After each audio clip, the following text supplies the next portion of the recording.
আসসালামু আলাইকুম everyone, welcome to back to my channel. দূরে কাছে যে যেখান থেকে আমার ভিডিওটা দেখছেন, আশা করি আল্লাহর রহমতে সবাই ভালো আছেন।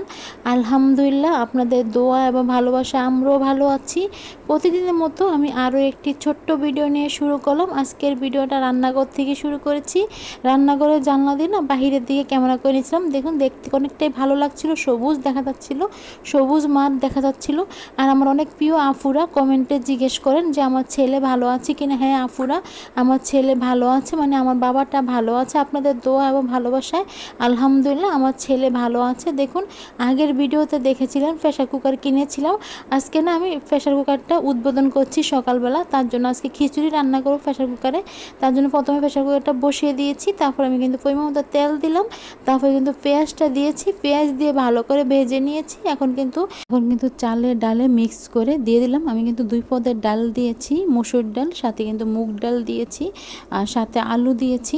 অন্য কোনো সবজি দেইনি, যেহেতু আপনাদের ভাইয়া বলেছে শুধু আলু দেওয়ার জন্য, তার জন্য শুধু আলু দিয়েছি। আর এখন পরিমাণ মতো লবণ দিয়েছি, সাথে হলুদ দিয়েছি, আর 4-5টা কাঁচামরিচ দেবো, কিন্তু মরিচের গুঁড়া দেবো না। দেখুন, আমি ভালো করে এখন বেজে নিয়ে তারপর কিন্তু পরিমাণ মতো পানিটা দিয়ে প্রেশার কুকারের ঢাকনাটা দিয়ে দেবো। অনেক দিনের না ইচ্ছে ছিল আমার একটা প্রেশার কুকার কেনার, অবশেষে কিনতে পেরেছি। হয়তো অনেকটাই দেরি হয়ে গিয়েছে।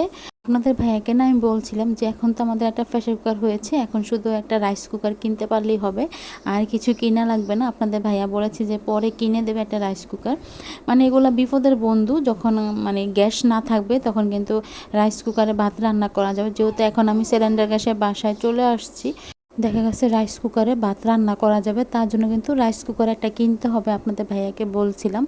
আমি না চালে ডালে সব কিছু ভালো করে ভেজে নিয়েছি। এখন আমি পরিমাণ মতো পানিটা দিয়ে দিলাম। পানিটা দিয়ে এখন প্রেশার কুকারের ঢাকনাটা দিয়ে আমি একটা সিটি দিয়ে নেব।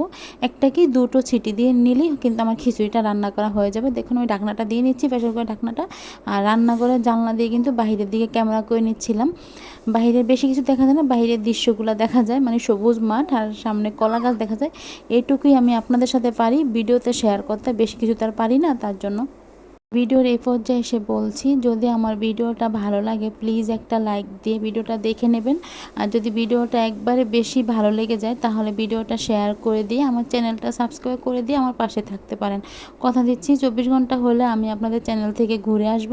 দেখুন বন্ধুরা, আমার কিন্তু খিচুড়িটা রান্না করা হয়ে গিয়েছে। আমি কিন্তু 2টো সিটি দিয়ে নিয়েছিলাম, বেশি সিটি দেইনি।